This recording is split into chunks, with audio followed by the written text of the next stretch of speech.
दफा का जिक्र है। एक पुरसुकून छोटे गांव में एक छोटी सी बली का बच्चा रहता था जिसका नाम ओसुक था। सरगोशियां एक चंचल और मुतजस्सिस बली का बच्चा था, हमेशा छोटी मुहिम जोई में पड़ जाता था।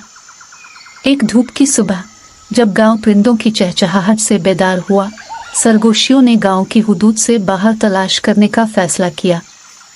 अपने आरामदेह घर की हिफाजत को पीछे छोड़कर ओसुक अपने एडवेंचर पर निकल पड़े।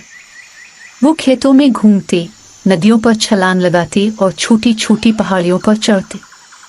सब कुछ इतना नया और दिलचस्प था। लेकिन जैसे ही सरगोशियों ने जंगल की गहराई में कदम रखा, उसे एहसास हुआ कि वो खो चुकी है। खौफजदा होकर सरगोशियों ने मदद के लिए कहा, लेकिन किसी ने जवाब नहीं दिया। इसने अपने कदम पीछे हटाने की कोशिश की, लेकिन हर दरख्त और झाड़ी एक जैसी लग रही थी। सरगोशियां बड़े अनजान जंगल में खो गई थी। अभी वो उम्मीद खोने लगी थी कि उसे एक मेहरबान आवाज सुनाई दी।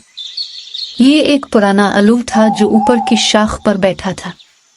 अलिफ आलूव ने कहा, छोटे, फिक्र ना करो, मैं तुम्हें घर का रास्ता तलाश करने में मदद कर सकता हूँ।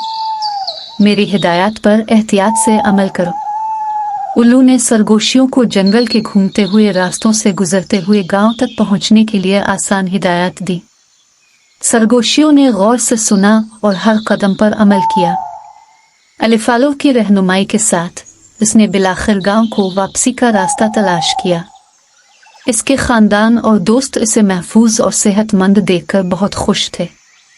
सरगोशियों ने सीखा कि जबकि मुहिम जोई पुरजोश थी, घर के करीब रहना और ज्यादा दूर न भटकना जरूरी है।